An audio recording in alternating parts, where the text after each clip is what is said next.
Sveicināti mani tautieši mūsu valsts dzimšanas dienā. Šovakar gribu katram no jums jautāt, ko jums nozīmē Latvija? Vai tā ir tikai zeme, kurā dzīvojam, vai zeme, kurā esam uzauguši un dzimuši?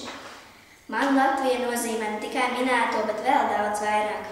Aicinu jūs visus apzināties mūsu Latvijas vērtību, jo Latvija patiesi ir vērtīga valsts pasaulē. Tās vērtība ir ne tikai izdevīgs ģeogrāfiskais stāvoklis, bet daudz vairāk nekā ikdienā mēs par to aizdomājamies. Piemēram, vērtība ir mūsu 4 gada laika, kuros varam baudīt Latvijas brīnumaino neatkārtojamo dabu. Vērtība ir tīrā un sakotā vide, kuru ļoti novērtē ārvalstu turisti. Vērtība ir miermīlīgā dzīvošana, kad nav rasu un tautību naida izpausmes. Vēl valsts vērtība ir tās kultūrā un tradīcijās. Mēs paši ar prieku svinam Līgos svētkus un dziedam un dejojam dziesmu un deju svētkos. Mums nav jābaidās no milzīgām dabas stihijām. Tās, lūk, ir tikai dažas no Latvijas vērtībām. Tāpēc gribu vērsties pie latviešiem svešumā. Kāpēc jūs skumstat pēc mūsu Latvijas vērtībām tālās zemēs?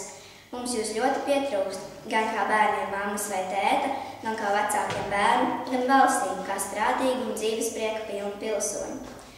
Mūsu Latvijai jau šobrīd pietrūkst kārtīgu darba roku, tāpēc aicinu jūs atgriezties dzimtajā zemē un palīdzēt Latvijai atkal kļūt turīgākai.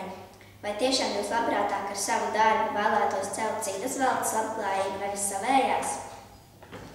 Mēs mājās palikušie vieni paši nespēsim parūpēties par visu, gan par iedzīvotāju labāku dzīves līmeni, gan bezmaksas medicīnu, izglītību un citām svarīgām lietai Latvijai. Bieži vien, klausoties saviesīgās sarunās, nākas dzirdēt, ka mēs lepojamies ar to, kādas svešas zemes esam apceļojuši.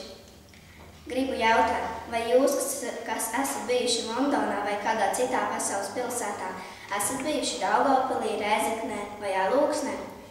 Aicinu visus apceļot savu Latviju, iepazīt un baudīt tās skaisto dabu, turisma un atpūtas iespējas.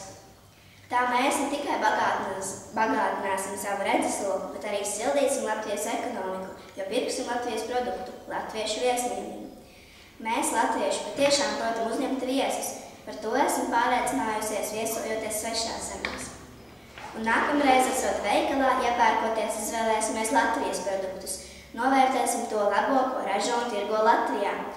Vēl gribu jums vēlēt, lai atbildība pret savu darbu, uzticēto pienākumu, iegūst vērtību katra cilvēka vērtību skalā. Jo tikai atbildīgs cilvēks spēj savu valsti veidot tādu, kādā pats tik ļoti kāro dzīvot. Aicinu katru skolēnu atbildīgi veikt savu pienākumu, mācīties, jo mūsu Latvijai ir vajadzīgi gudri, radoši un atbildīgi cilvēki. Aicinu vecākus un skolotājus audzināt atbildību bērnos kā vienu no vērtībām. Jebkuru strādājošu savu valstī, vai tā būtu pārdevēja, policists vai valsts ierēdnis, esiet atbildīgi pret savu darbu. Valdību un deputātus aicinu īpaši atbildīgi pieņemt lēmumus un veikt savu pienākumu, jo tas skar ne tikai valsts politiku, bet vispirms katru no mums šajā valstī dzīvojošajiem. Nesen dzirdēju kādu pētījumu rezultātus, kā latvieši tik viegli pārciet krīzi, kādas ir tās cilvēciskās īpašības, kas palīdzēja to pārvarēt.